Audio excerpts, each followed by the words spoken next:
Welcome back, everybody, to another wonderful episode of the Real Improvement Show here with Gus and Dave. We are back yet again to hopefully provide you with a lot of really great information. Hopefully you take something away from each and every episode that we produce. Gus, how are you, man? I'm doing great, Dave. How are you? I'm also great, man. Always good to see you, brother. Good to see you too, man. Yeah, man. What do you want to talk about today? What are you thinking? Seems like we haven't seen each other in a minute. Probably about 67 seconds. Yeah, that sounds about right.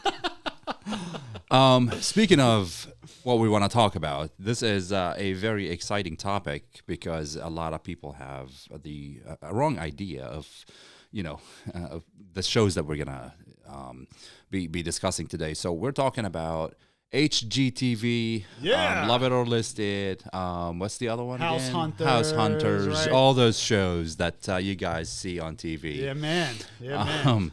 So we want to bring some closure and bring some, our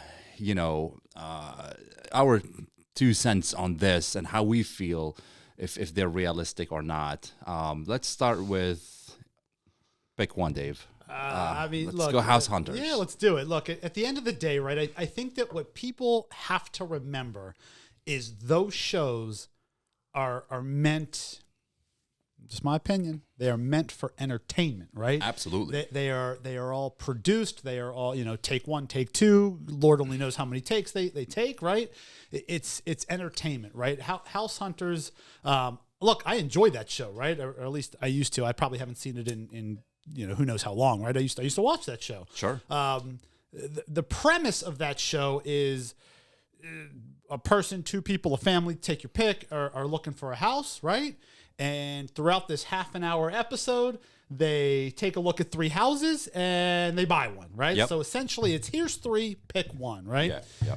And as entertaining as that is, it makes for really, really, really good TV. Sure. That is usually, exceptions to every rule, right? You've heard me say that before. That is usually not how the real estate market works, right? It is not here's 3, pick one. Usually it's a much more involved process, right? I've had clients, they buy the first house they see, and I have clients that have taken 10, 12, 14 plus months to be able to make a decision that's going to be right for them and for their families, right? So that whole premise of here's 3, pick one, it doesn't work that way, right? At the end of the day, my understanding of that show is, and shows like that, is when they picked that home, it's already under contract. It's under contract before they start filming, right? They've already pursued the home that they're going to pursue.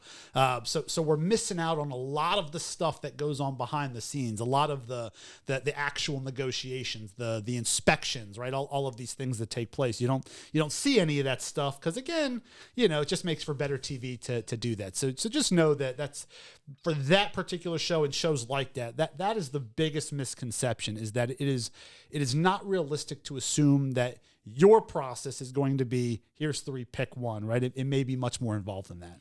Absolutely. And I can speak the same thing about, the home improvement shows, anything that you see in HGTV, anything that's, that shows you the befores and afters and all the great projects. And, a lot of times they share prices, they share numbers, how much material cost, and things like that. Again, it's a huge misconception. Most of it is wrong. All of this stuff, to your point, Dave, it is for entertainment. It's all staged. It's all planned. It's all scripted. Those people, they're normal people, but they have to become actors in order to fulfill that role within the show.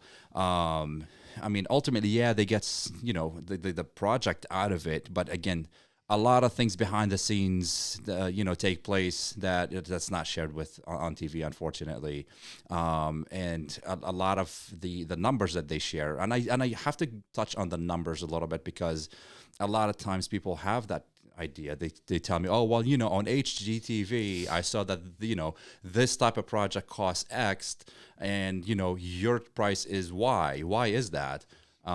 Reality is, those numbers are not correct. They don't line up with the industry, unfortunately, as to where do those numbers come from. That's exactly what I was going to say. Where they come up with those numbers, I really don't know. I don't know if they just go and take the average cost and they just slash it in half for TV purposes. Honestly, I don't even understand the idea behind it. Why they want people to feel that something costs half as much. Do you think it's maybe like market specific, right? Is there? I guess what I'm getting at is there any truth to it, right? Like maybe this product X costs less in Alabama versus the DC metro area. Is there any possibility of something like that? Maybe a little bit, but it's not to that extent. Yeah. No, I mean those numbers are almost half of what the true material cost is. Not to mention they hardly talk about labor and labor cost. That alone is quite a bit. So when you're talking about the numbers, you're talking about just the materials. The numbers they're giving you, just the material. Wow. That's interesting, because I know, like, you'll look at certain things, with some of the real estate buying and selling shows, and some of that's going to be market specific, right? What you can get for $500,000 again in Alabama is going to be different than Georgia, is different than DC, is different than anywhere else. So there's some of that. I think that where there may be some confusion on that end is with regards to. You hear about, okay, this person's, I see a meme on social media, right? This person is a butterfly catcher and their budget is $12 million, right? Right. And I think that, obviously that's an extreme and it's blown way out of proportion, but I think that there's some of that going on in these shows as well. Yeah. So put it this way. I mean, you mentioned the house in Alabama versus the house in DC. Reality is that same house costs the same material, the same amount of money to build both, for the most part. I mean, it may be off slightly in Alabama than it is in DC, but I mean, it's not by a whole lot. It's not going to be that significant. Maybe 2 to 3%, if that. We talk about location. Yeah, so it goes back to that, right? It's really what they're buying is the land, not so much, that house itself. It's really the location. It's what they're spending the money on. Yeah, I could see that. I mean, that being said, you go just in our area, right? A house in Bethesda versus that exact same house in, I don't know, Silver Spring, right? The prices may be very, very different, right? Sure. Just because of the location. Absolutely. So that's interesting. Absolutely. So yeah, I mean, those shows, unfortunately, they send the wrong message. There's a lot of things that go behind the scenes, such as planning, permitting. They show this huge project or full, gut projects and stuff like that. I mean, it takes a lot to plan those things out and pull permits and, paperwork. And, it's just a lot that goes behind the scenes. So if I wanted you to come into my home and renovate my entire kitchen in 30 minutes, you can't? Unfortunately, I can't do that. What's going on here, right? Yeah, same thing with the real estate process, right? I mean, that from contract to close, I mean, if there's a loan involved, you're talking 30 to 45 days, right? So I think the key thing here, the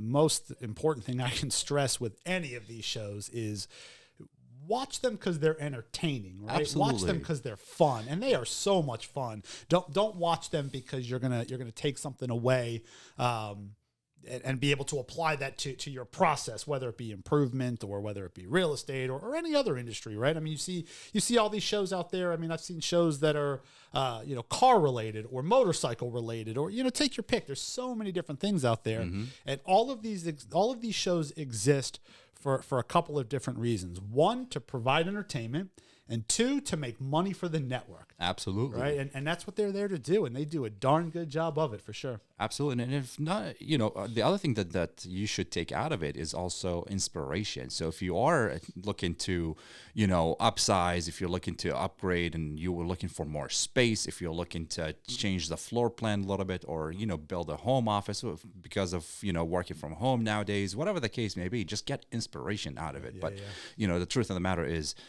it's not reality, so if you are watching HGTV, enjoy it, right? Enjoy it. Have fun with it. Yeah. For sure. Get a bucket of popcorn. But, if you're thinking about your own home remodeling or real estate needs, it's not reality. Have a conversation about your process. Make sure you understand that it's there's no lights, there's no cameras. I mean, obviously these shows reach out to people, or you can reach out to these shows. You can certainly be featured on them, but what you see, that final product, is not the actual process. So just make sure that you're having conversations to educate yourself and understand what goes into each one of these things, and the stressors that they could produce, and maybe how to avoid some of that stuff as well. Absolutely. That said, I think we covered enough about this topic. For sure. Take us home. With pleasure. Again, if you guys have any questions on this, if there's anything you'd like to hear more about, we would love for you to obviously subscribe to our channel. Please feel free to like and comment, share this with everybody that you know. And until next time, we will look forward to seeing you on the next episode of The Real Improvement Show. Absolutely. Thanks, guys.